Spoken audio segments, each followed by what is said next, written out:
বুঝতে না পেলে বলবে ছোড়া একবার মাথা মোটা, 10 মাথা তো মাথা মোটা বলা যায়।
আমি যদি নিয়ে যেতাম বাধ্য করে তাহলে আমার দোষ নিতে পারছে।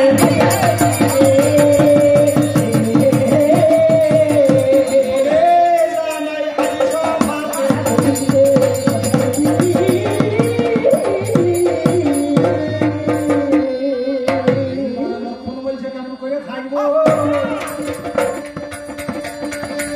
বড় দাদাকে ছেড়ে আমি রাজ্য সম্ভব না করবো।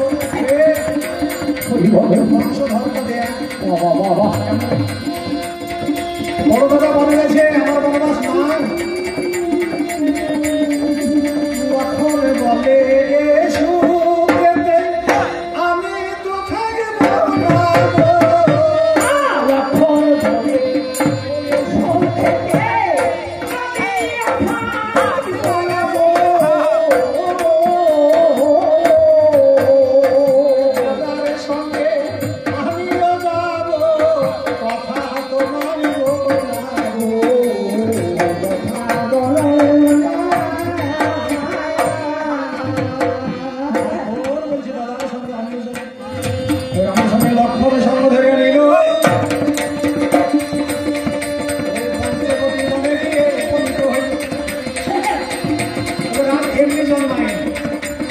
কতগুলো কাজ করার জন্য জন্মায় মাঝে মাঝে। সেই জন্য গীতা ৪র্থ অধ্যায় ৭ এবং ৮ নম্বর শ্লোক, সেখানে বলা হচ্ছে সদা সদা হি ধর্মস্য গ্লানি ভবতি ভারত অভ্যুত্থানাং ধর্মস্য তদাত্মানাং শ্রীরামহং পরিত্রাণাং সাধনাং বিনাশায় চ নিষ্কৃতং ধর্ম সংস্থাপনার্থায় সমভাবং যুগে আমি যুগে অবতার গ্রহণ করি কেন? সাধুদের পালন করিবার জন্য, অসাধুদের বিনাশ করিবার জন্য। আমি কেটাকালে কেন এলাম শুনে যাওয়ার ঠাই, তার কারণে এক রাক্ষসী বাবা দণ্ডক কারণে তার রাক্ষসী এই জগতে মুনি ঋষি 14 যারা ভগবানের ধ্যান করে মন্দির করে দেখো তারা এই মুনি ঋষিদেরকে যারা ধরে ধরে খায়, সেই কারণে তার কাছে মত বললে মিথ্যা কথা জানতে বলল বিশ্বামিত্র মুনি এই পথে যদি যাও দণ্ড, আর এই পথে যাতে 14 দণ্ড লাগবে। রাম এত সাহসী, রাম বলছে আমি এই পথ ধরে বনেতে যাবো।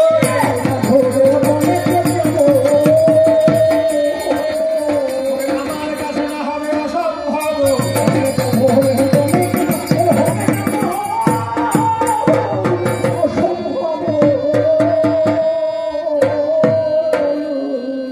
তার বনে দিয়ে গমন করিল।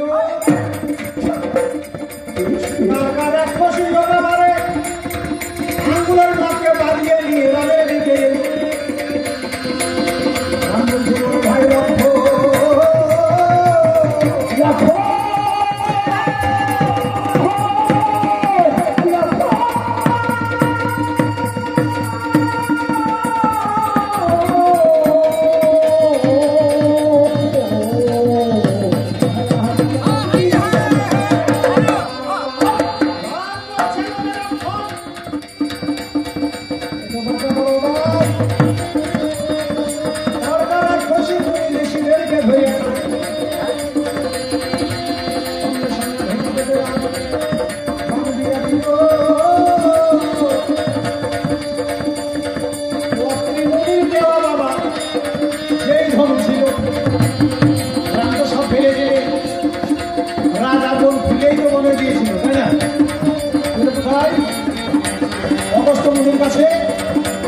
দশরথ রাজার দিকে এইদিকে একটু ঘুরে পড়ছে, কিন্তু দশরথ রাজা গোপন দেখে নিয়েছে।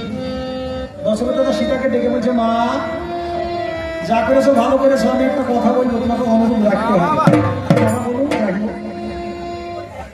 কেননা দশরথ রাজা চিন্তা করলে মনে মনে যে আমার দশরথ রাম হচ্ছে সব জায়গায় সাদা গেছে, আর রামের সঙ্গে সীতার বিয়ে হয়েছে। ঘর কন্যা করতে করতে কখনো কখনো একটু ঝগড়াঝাটি বা কিছু একটা ঠেলাঠেলি হতে পারে।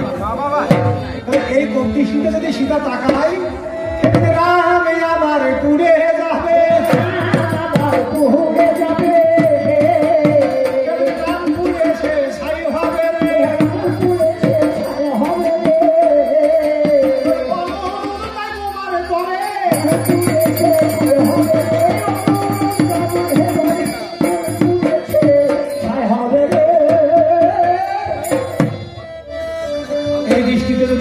ছেড়ে দিকে তো রাম তো পুড়ে যাবে। তো মা তোকে আজ প্রতিজ্ঞা করতে হবে যে এইরকম দৃষ্টিতে তুই জীবনে বেঁচে থাকতে আর কারো দিকে তাকাতে পারবি। দশরথের সামনে কোনো প্রতিজ্ঞা করিল,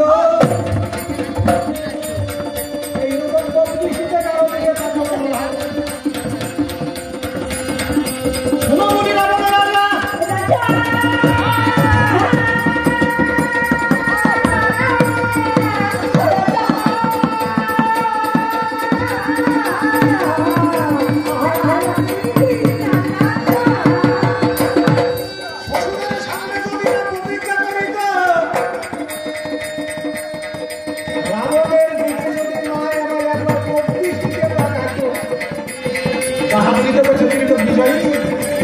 বিজয়ী রাবণ ছাই হয়।